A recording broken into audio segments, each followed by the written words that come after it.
آپ سب کو اس مقروض اور مقبوضہ پاکستان میں ہم خوش آمدید کہتے ہیں۔ یہ مانتے ہیں کہ ہمارے حاکم اس وقت فرعون کے سامنے مور کی طرح ناچ رہے ہیں، اور یہ بھی تسلیم کہ آئین اور قانون کے پیروں میں زنجیریں باندھ دی گئی ہیں۔ خلق خدا ظلم اور بربریت کی چکی میں پس رہی ہے، مگر اب بھی مسجد سے آنے والی اللہ اکبر کی صدا خدا کے ماننے والوں کے دلوں میں ایمان کی شمع روشن کیے ہوئے اب بھی خدا کی زمین پر انسانیت کے نام پر اتنی غیرت باقی ہے کہ وہ ابو الہول ہو یا ابو جہل، لوگ اس کے سامنے کلمہ حق بلند کرنے کی پوری ہمت رکھتے ہیں۔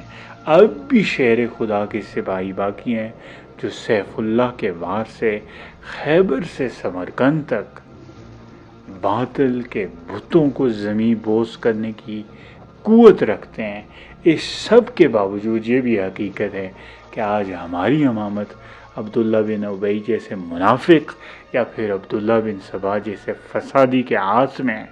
ہمارے تخت پر شاہ رنگیلا براجمان ہے، عدل بے ضمیروں کے قبرستان میں دفن ہے، معیشت بدماشوں کے پیروں تلے کچلی جا رہی ہے۔ غرض کہ قوم، ملک، سلطنت کے حصے میں نہ تو پائندہ ترقی آ سکی اور نہ ہی ان کا مستقبل تابندہ نظر آتا ہے، مگر احمقوں کی اپنی ہی ڈاکٹرائن ہے۔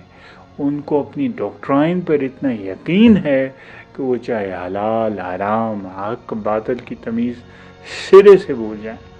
اس سب کے باوجود یہ مملکت، اس کے باشندے اور ان نالائقوں سمیت سبھی سایہ خدائے ذوالجلال میں نہ صرف اس دنیا میں اپنی ترقی کی منازل طے کریں گے بلکہ آخرت میں بھی انہیں نجات حاصل ہوگی۔ لا حول ولا قوت الا باللہ۔